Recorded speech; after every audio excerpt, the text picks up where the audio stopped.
I'm sick to my stomach of this glorified nostalgia show. When are we going to honor the future of this program? Me, Santino Marella. And to prove I'm the future, I made an open challenge to any of the so-called...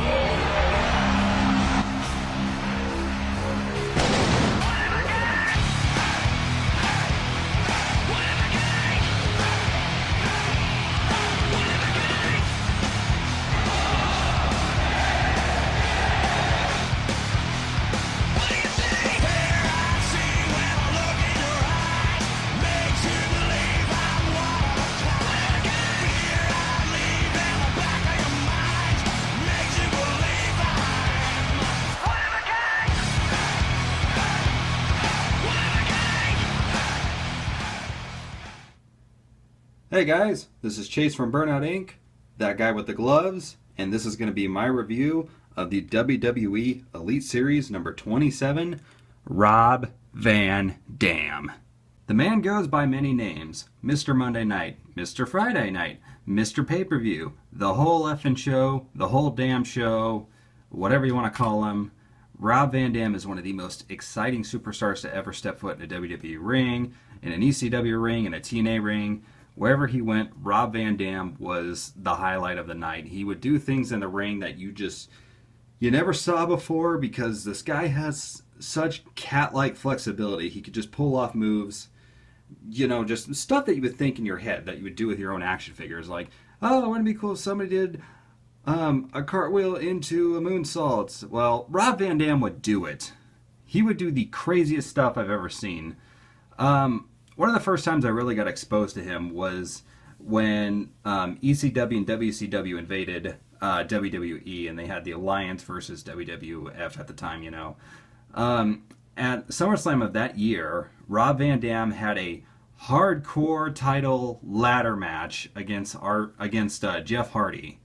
That is one of the coolest matches I've ever seen. Rob was doing some insane stuff. I remember a part of that match where he put the ladder up into the corner, like he set it up kind of like just in between the ropes, and then he put Jeff Hardy on top of the ladder.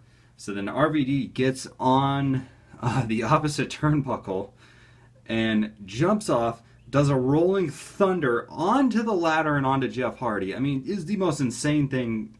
I swear it's the most insane thing I've seen in a long time, and that's including the TLC match that they had at WrestleMania 17. It was just like, I was blown away that this guy could do things like that. So, moving on, getting onto the figure. Sorry, I don't have the packaging. I'll probably post a quick little picture of it here and there. I just sort of took it out real quick to do a video a couple weeks ago and just threw away the packaging. But let's get to the figure. Let's not waste any more time. Rob Van Dam's accessory, which, I'm actually happy he does come with an accessory given his elaborate paint job on the singlet. He comes with a steel folding chair. It is a weapon that is very synonymous with RVD, because he would do the Van Terminator, the Van Daminator. He would do a lot of crazy moves with this chair. So let's get up close and personal. Just don't breathe too deeply around him. Might get a contact high.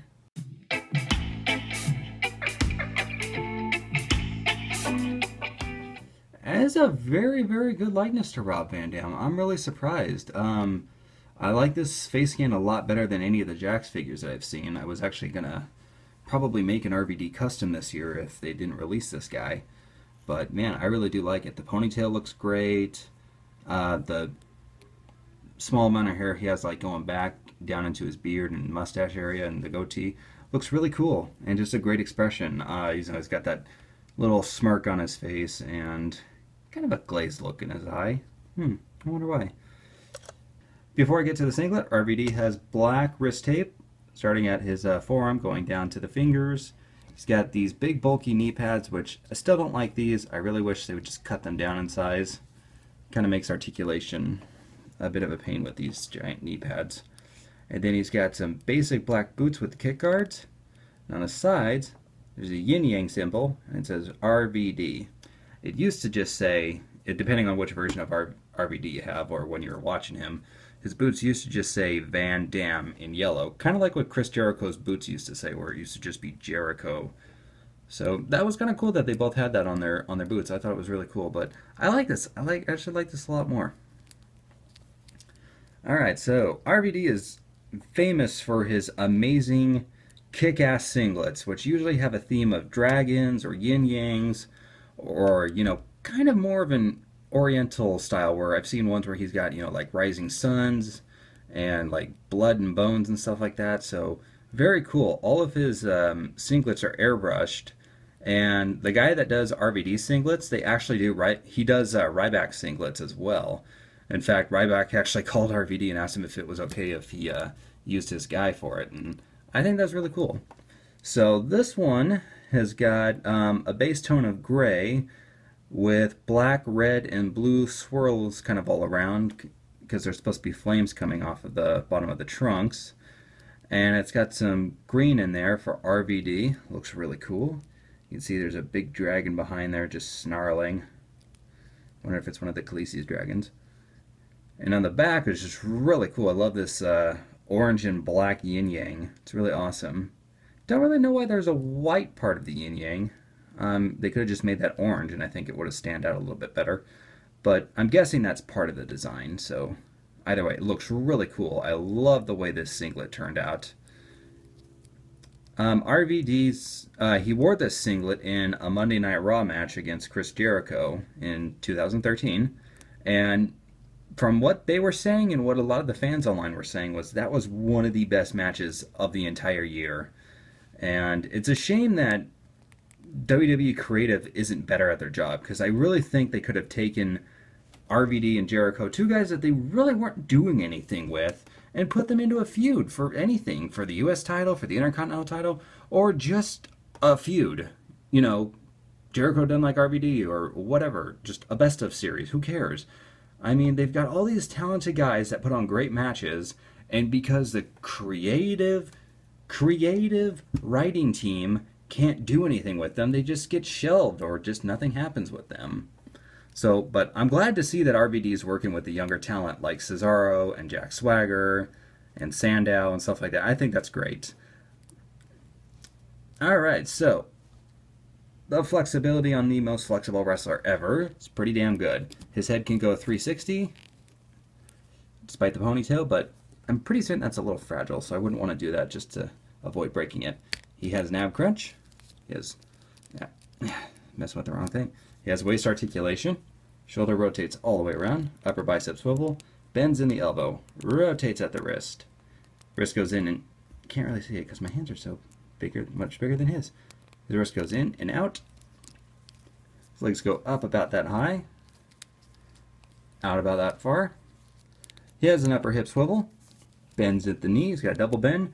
I hate those knee pads. Rotates at the boot. Feet go back and forward. And he has an ankle rock.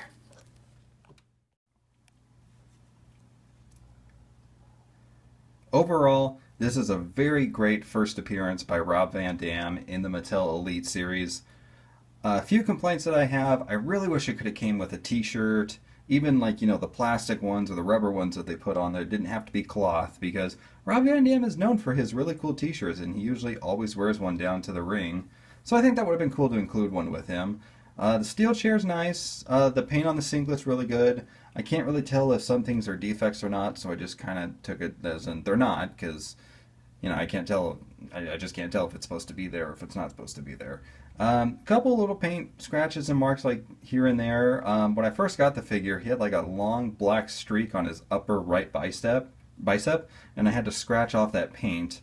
And then if you saw me do the neck articulation, you could see that there's some like black paint scratches underneath the neck. And other than that, and I just, I hate those knee pads. I really do. It sucks that I have to like cut them down and customize them if I want them to look better, or if I want the articulation to be better. So I just wish there was something better than those, or if they just wouldn't make them so big or whatever. So on a score, I have to give Rob Van Dam an 8.5 out of 10. Great first edition. I would love to see him again in like the Elite Series, I don't know, 33, 34, hopefully before Elite Series 40. I'd like to see another RVD, and hopefully, you know, they put something else in with it other than just a steel chair. Be nice to get a shirt. Alright guys, this was Chase from Burnout Inc., that guy with the gloves, and I'll see you next time.